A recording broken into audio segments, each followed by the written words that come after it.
Well guys, here we are. It is early November. Now typically what's on my mind right now is early ice fishing, but you wouldn't be able to tell from the weather here in Wisconsin. Right now we've been in this really big warming trend, and it's kind of gross because when I think fall, I think cold, I think rutting bucks, I think early ice, and right now it just doesn't feel like that. But don't worry. When we move into next week, we are going to move into another cold front, and early ice will not be far behind.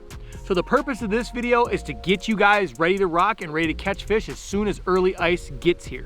So today we're gonna go over my top early ice baits for panfish. First things first, guys. There are a lot of ways to catch panfish through the ice, especially when it comes to early ice, because panfish are very aggressive feeders at that point in time. You still have weeds that are green from the fall, and those fish are typically gonna congregate around those weeds during early ice because of the oxygen levels and the food availability. This could be small minnows, this could be bugs, this could be worms coming up from the mud. There's a lot of different things that can be around those nice green oxygenated weeds. What we're gonna do is we're gonna go from aggressive to finesse. So when you first get out there and you're hyped up, you wanna go fishing, these fish are aggressive, you wanna start with a fast, aggressive presentation. The reason is you can typically catch more fish in a period of time by fishing fast than you do by finessing and fishing very slow. So we always wanna start out aggressive. So let's get into that right now. Now, one of my favorite aggressive style baits is what I like to call a mini spoon. A lot of people will call this a little Cecil. There's quite a few different names for it, but when it comes to first getting started for early ice, this little bait can be extremely deadly. Now, the reason I like to start with a small spoon is that it not only works extremely well for bluegills, but it's very deadly for crappies as well. So by starting with this, I can get a good mix of panfish right off the bat.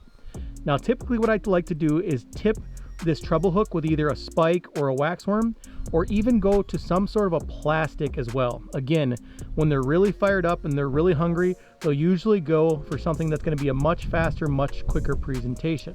When it comes to fishing this, you don't want to be crazy aggressive. You don't want to be ripping this thing all over the water column. What you want to do is just give it a nice subtle shake, right? And then you might give it a pop every now and then to give it a little bit of flash. As you can see, the backside of this is shiny. And so giving it a little pop now and then might attract some attention. But once those fish come in, that's when you want to slow down and just give it those really, really light little hops. Now, one of the cool things about spoons is their versatility. They come in a lot of different shapes, a lot of different sizes, and a lot of different colors. And so depending on the type of water that you're fishing, whether it's dirty, murky, or clear, you're gonna be able to match that spoon to whatever body of water that you are fishing. Another great feature about a spoon is that oftentimes just upsizing to a spoon can keep a lot of those smaller panfish away. Sometimes we have bodies of water that have a very large concentration of smaller bluegills. And when you use live bait on a jig, sometimes those small gills will wreak havoc and the big ones don't even get a chance. A lot of times when you upsize to something like this right here, you're actually gonna get more bites from those bigger fish because those small ones will kind of shy away from your bait. So again, a spoon is a very, very versatile and a very aggressive beginning technique for early ice. So now that we've gone over a spoon, let's go over another semi-aggressive bait to target panfish through early ice. Okay, up next on the list.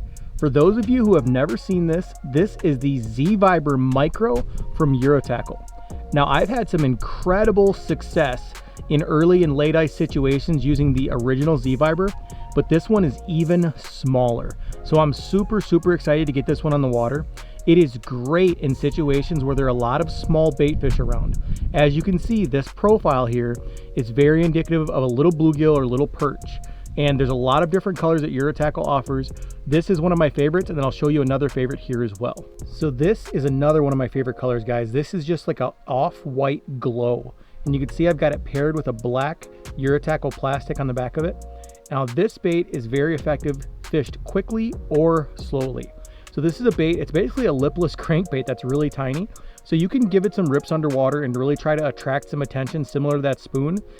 Or you can fish it horizontally like this and just give it those little shakes. And as you can see, that plastic just kind of dangles there.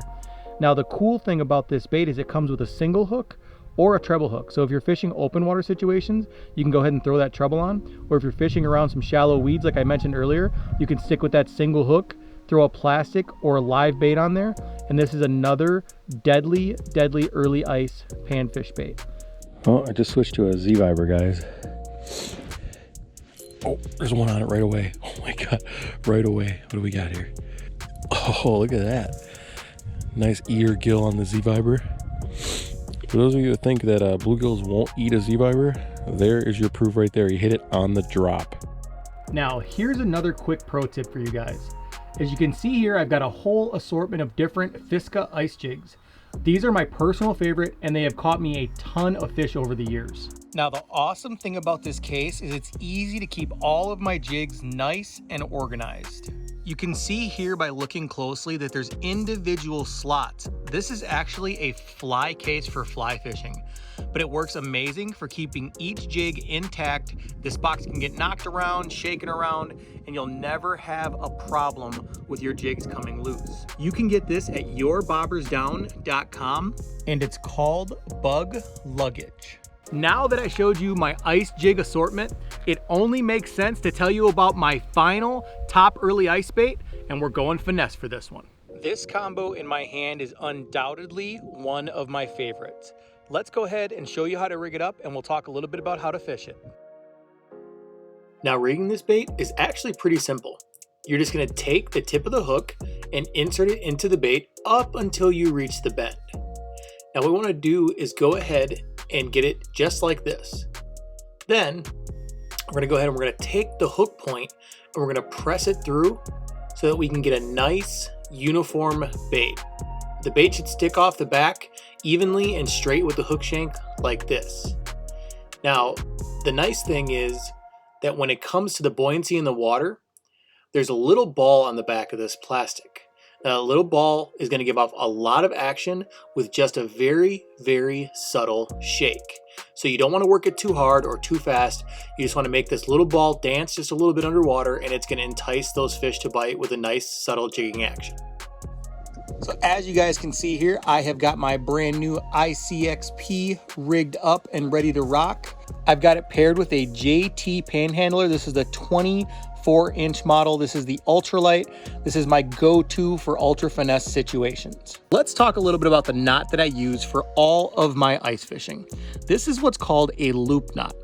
You can see that it's called that for pretty obvious reasons. It's just a loop and a knot. Well, the beautiful thing about the loop knot is, number one, it helps restrict line twist. Number two, it allows your jig to sit in the natural position that it was meant for when it was poured. So as you can see, this Fiska epoxy jig here, this sits at a little bit of an angle, okay? It gives a downward angle in the water column. It's not horizontal, it's not vertical. But the beautiful thing about this knot is that if you tie a horizontal jig, it will remain horizontal. If you tie a vertical jig, it will remain vertical. It's meant to sit that way for a reason. Now, there are a couple situations where I would prefer to have a regular Palomar knot. Sometimes, depending on how heavy the plastic is you're using, your horizontal jig can tend to rock the wrong way, and you might want a knot to really pinch that down and hold it horizontal. But that's a loop knot, guys. That is the knot that I will use almost all the time ice fishing, and I will drop a link below in the video for you guys who would like to see it. Now, one of the things I really enjoy about using a jig in plastic is the versatility. You have so much ability to swap out colors, swap out the sizes of your plastic. As you can see, this one's a very customizable plastic. I can actually do a lot with this just by simply changing some appendages. But it's a very, very versatile combo. It will allow you to dial in exactly what the fish want by switching out colors, switching out jig sizes. So if the fish get finicky on an early ice bite, this is a great go-to and a great way to really break down that bite. As I showed you guys in this video, there are a whole lot of options for early ice, but these are the ones that I have found personally to help me dial in and really catch some beautiful fish when I first walk on ice for the year. I hope you guys enjoy this video. I'm looking forward to ice season and cramming in a ton of ice videos for you guys. We're gonna do some walleye chasing. We're gonna go for some perch, bluegills, crappie.